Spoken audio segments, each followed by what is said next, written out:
Hello students, welcome to my channel Amrita classes. आजचा topic आहे direct indirect speech. आता direct indirect speech शिकायचं तर आपल्याला टाईप्स ऑफ सेंटेन्स बघावे लागतील.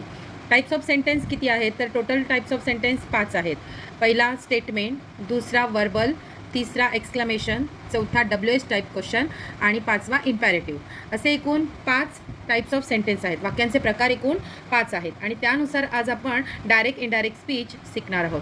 तर सगळ्यात पहिल्यांदा आपण रूल्स समजून घेऊया की डायरेक्ट इनडायरेक्ट स्पीच शिकताना सगळ्यात पहिल्यांदा कुठे कुठे बदल होतो. अगदी सोपं आहे डायरेक्ट इनडायरेक्ट स्पीच शिकण्याचं, म्हणजे फार असं काही कठीण असं नाही आहे. सगळ्यात पहिल्यांदा आपल्याला हेल्पिंग वर्ब समजून घ्यायचं आहे. जिथे जिथे तुम्हाला हेल्पिंग वर्ब येईल तिथे तिथे तुम्हाला बदल करायचा आहे. प्रोनाऊन जिथे जिथे असेल तिथे बदल करायचा आहे.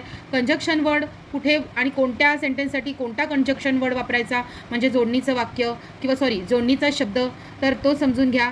अदरवाईज आपल्याला डायरेक्ट इनडायरेक्ट स्पीच खूप इझी आहे. याच्यासाठी मी एक चार्ट बनवला आहे. तो चार्ट आधी आपण समजून घेऊया. या चार्टमध्ये जर आपल्याला वाक्यामध्ये तर हेल्पिंग वर्ब येणारच, तर हेल्पिंग वर्ब जिथे जिथे आलेले आहेत किंवा जे जे हेल्पिंग वर्ब आलेले आहेत त्या हेल्पिंग वर्बमध्ये आपण कोणता बदल करायचा तो आधी आपण या चार्टमधून बघूया. इज किंवा ॲम असेल वाक्यात तर त्याचा वॉज, आर असला तर वॉज किंवा were, as per depend on subject असतो तो वॉज किंवा वेअर लावायचा. हॅव हॅज आला तर हॅड करायचा.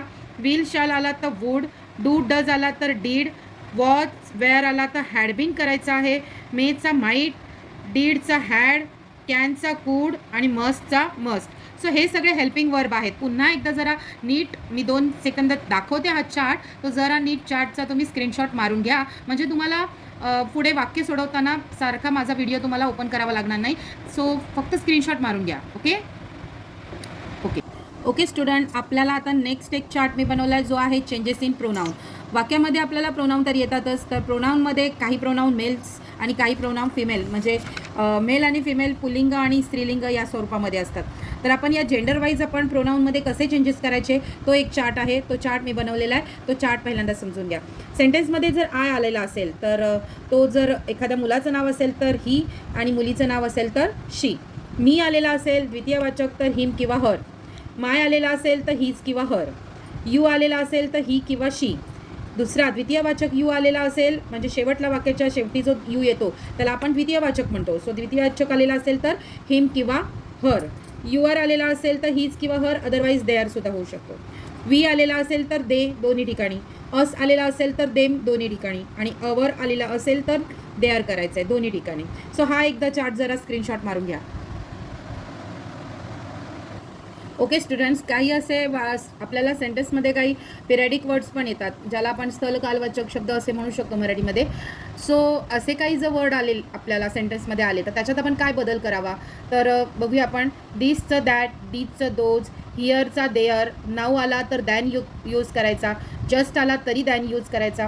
Tomorrow means the next day, yesterday म्हणजे the day before, next week the following week, last week the previous weeks. So next आला तर फॉलोइंग लावायचा, मग तो वीक असू दे किंवा इयर असू दे. जसं की आता नेक्स्ट इयर आला तर आपण काय करणार, द फॉलोइंग इयर.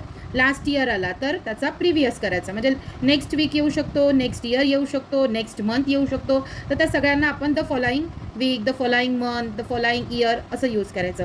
आणि last week, last month, last year असं जर आलं तर the previous year, the previous week, the previous month असं आपण लावायचं.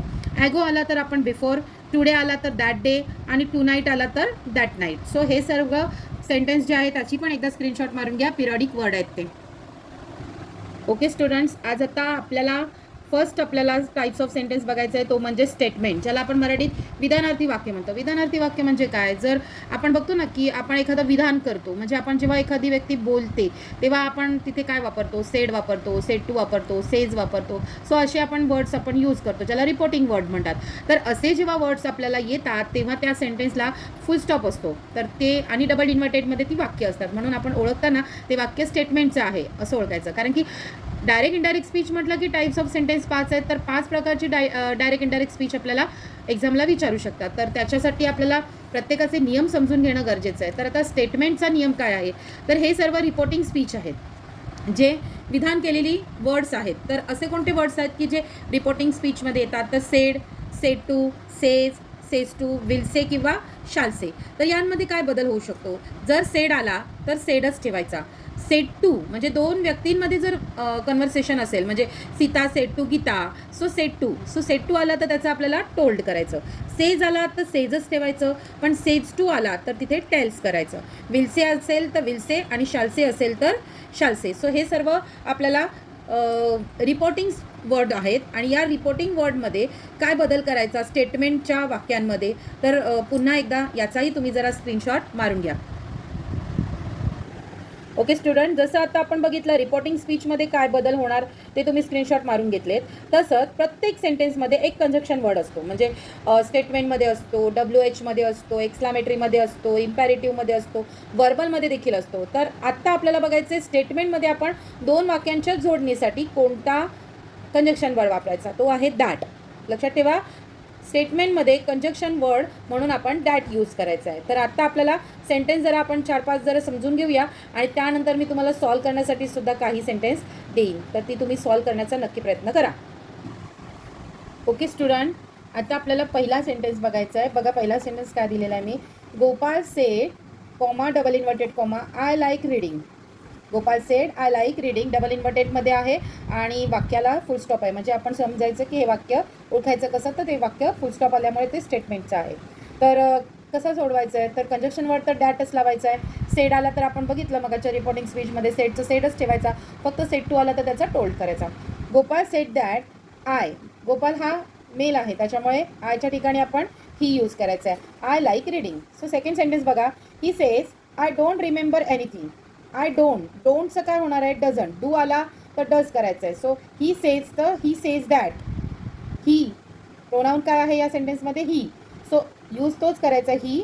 डोंटच्या ठिकाणी आपण डझंट. अदरवाईज बाकी सगळीकडे वाक्यामध्ये कोणताच बदल होत नसतो. फक्त बदल कुठे होतो, एक तर रिपोर्टिंग स्पीच, कंजक्शन वर्ड आणि पुढे दिलेला प्रोनाऊन. आणि जर काही पिरियडिक वर्ड आलेले असतील तर ते वाक्यामध्ये योग्य ते पिरियडिक वर्ड यूज करायचे. बाकी आपल्याला कोणताही बदल इनडायरेक्ट स्पीचमध्ये करता येत नसतो. तर थर्ड आपण सेंटेन्स बघूया. She said I am a English teacher. She said I am a English teacher. फक्त सेड आलेला आहे, सो सेडचा सेडच ठेवायचा आहे. कंजक्शन वर्ड दॅट लावायचा आहे आणि ती म्हणाली आहे, सो शी. आयच्या ठिकाणी शी. इज किंवा ॲम आला तर आपण वॉज करतो. So she was a English teacher. Okay, अशी ही आपण 3 वाक्य पाहिली, तुमच्या लक्षात आली असतील. अजून काही वाक्य आपण पुढे बघूया. आता दोन व्यक्तींमध्ये जेव्हा कन्व्हर्सेशन होतं त्यावेळेला या कन्व्हर्सेशनमध्ये आपण कसे सेंटेन्स करूया, तर बघा. Gopal said to Sita. Gopal said to Sita you are fond of cooking. So said to आलेला आहे. सो मगाशी रिपोर्टिंग स्पीच दिल्यानुसार सेड टू आला तर आपण त्याचा टोल्ड करायचा. गोपाल टोल्ड सीता. दोन वाक्यांच्या जोडणीसाठी कंजक्शनसाठी आपण स्टेटमेंटमध्ये दॅट यूज करतो. दॅट यू मीन्स गोपाल सीताला म्हणालेला आहे. सो ती, यू म्हणजे तिच्यासाठी आहे हे वाक्य. So she. आरचा काय होणार आहे, वॉज किंवा वेअर होतो. सो आरचा इथे शीला काय लागणार आहे, वॉज लागणार आहे. बाकी सगळे तसंच. Okay, fond of cooking. Next बघूया आपण. She said I shall bring a lots of tomatoes. She said. सेडच्या ठिकाणी सेडच लागणार. दोन वाक्यांच्या कंजक्शनला आपण दॅट यूज केलेला आहे आणि ती म्हणाली आहे. सो आयच्या ठिकाणी आपण शी.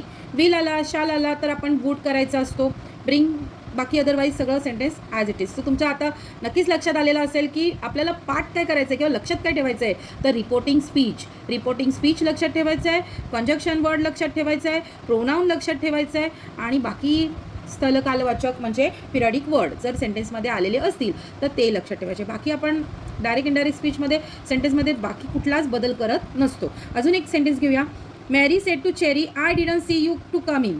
सेड टू आला आहे, अर्थातच टोल्ड होणार आहे. दोन व्यक्तींमध्ये कन्व्हर्सेशन आहे, मॅरी आणि Cherry. So Mary told Cherry that she didn't. डिडंटच्या ठिकाणी काय होणार आहे, डीडच्या ठिकाणी आपण हॅड लावतोय. तुम्ही आता माझा जो मगाशी दिलेला तुम्ही स्क्रीनशॉट मारला असेल.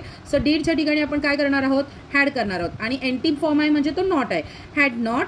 बाकी अदरवाईज सगळं वाक्य ॲज इट इज आहे. फक्त इथे पास्ट फॉर्ममध्ये आहे. सो सीचा पास्ट पार्टिसिपल यूज करायचा आहे, सी. ओके, एक लास्ट वाक्य बघूया. Anna said I don't know. Anna said that he. डोंटचा काय होणार आहे, डू असू दे, डज असू दे. एंटी फॉर्म लागला तर त्याचा डिडंट करायचा, डिडंट नो. ओके, तर कशी वाटली तुम्हाला आजचा हा व्हिडिओ. नक्कीच मला कमेंट करून सांगा की आजचा व्हिडिओ तुम्हाला आवडला का?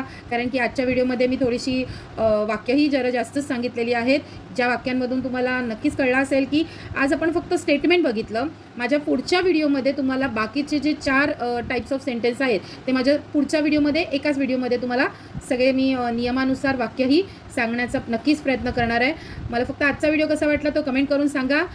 चॅनलला लाईक करा, शेअर करा, सबस्क्राईब करा. Thanks for watching my channel. Bye.